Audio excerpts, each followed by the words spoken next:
Hello and welcome. My name is Elise. Today I'm going to show you how to use one stamp set two ways. We're going to make a slimline card and a treat box perfect for Halloween.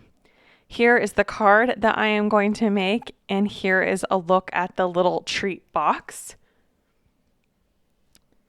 Now let's jump into the project. So I'm using this Trick or Treat stamp set from Trinity Stamps. It's really fun because it involves no coloring.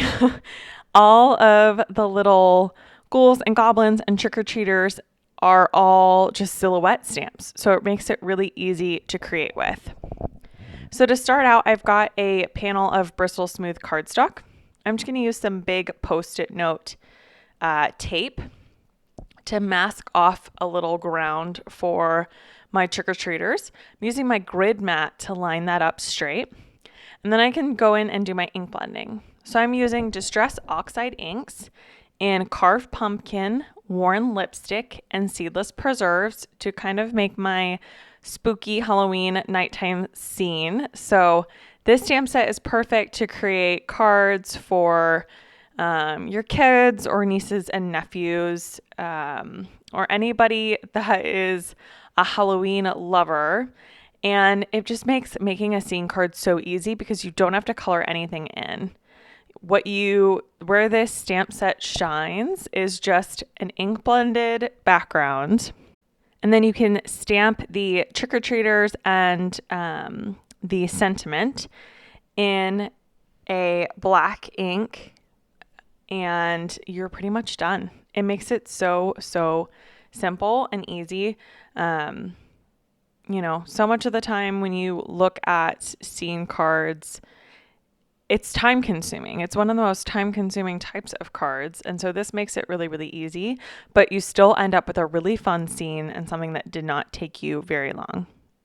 So once I've got the sky done, like I said, I've got my little bit of ground, and I'm just using some Distress Oxide Black Soot to get my ground covered. Now, because I'm doing this on ink blending and I'm not using a ton of ink, it will not be as dark as my silhouettes are, and that's how I wanted it. So if you use a really heavy hand while ink blending, you could use a gray color or even like a green color for the ground.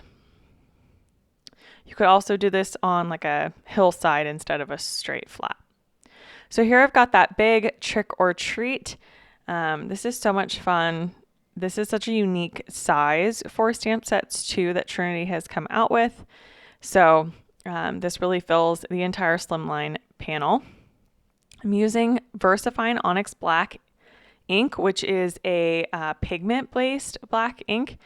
And I end up stamping it a couple times to get that trick or treat really dark, just because I am stamping on top of something that I've already ink blended. Now I'm going to go ahead and take a few of these cute little trick or treaters and their little cat friend and put these down onto my card. So I've got the ghost there, the little kind of devil, and the witch, and the cat. I'm just going to make sure those are all lined up, that their little feet are down on the ground the way that I want them to. And then I'm going to go ahead and stamp them again using that Versafine Onyx Black ink.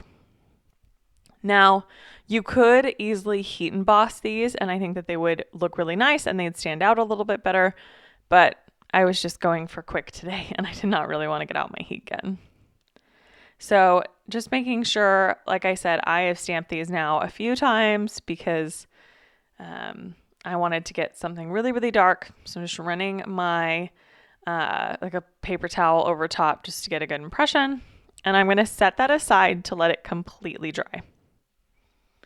Now we're going to move on to the little scalloped treat box. I'm just doing the same ink blending, but not leaving any space for the ground. You could easily do that, but because of the height of my treat box and the size of that sentiment, I just thought it would just be better to not. You could and maybe should also mask off the bottoms. You'll see it in the end. The bottoms do show that they're half ink blended orange. or just ink blend them completely. Either way. By the way, these little boxes are die cut from Bristol Smooth again. It's my favorite ink blending. And I'm using this water media mat to do my ink blending on. All of the supplies, by the way, are linked down below in case you are looking for anything. Going ahead and going in with the Seedless preserves. And then I will blend that out again with the worn lipstick. When I ink blend, I go lay down a color, lay down a second color, go back to the first color, go back to the second color, go to the third color, go back to the second color, sometimes even go back to the third color. So that's just kind of how I do my ink blending. I knew that I wanted to do orange and purple, but I just didn't think I could ink blend orange into purple. So I needed a buffer, and the warm lipstick provided that. So now I've got this long sentiment, and it's just too big. So don't freak out. I'm going to cut apart my stamps. This is so easy to do, and you can still line it up just the same as you would before, but you can also now use it separately. So don't be afraid to do that if you ever, need to modify a sentiment or something like that. So once I have these loaded the way that I want them in my Misti, I'm just going to go ahead and stamp them again with that same black ink, and I will stamp them a couple of times to make sure that I get good coverage. I am using my magnet here, which is really important because I'm trying to butt up the edges of that box in my Misti and have it not shift. Here I am with the treat side because I did trick or, so this side is going to be treat. And on the panel that has no sentiment, I'm using the little spider from this stamp set and the little cat again because I think the cat's just so, so cute. My next door neighbor has a black cat that always is outside. His name is Yoda, and he often comes onto my porch. So this little guy kind of just reminds me of sweet Yoda. So just to finish off the card, all I did was glue it down onto my card base, and that's it. That completes that project. Now for the treat box, I'm just going ahead and scoring down those folds, reinforcing them, and then I can glue this together. For the little flaps, I am using score tape just to hold everything together.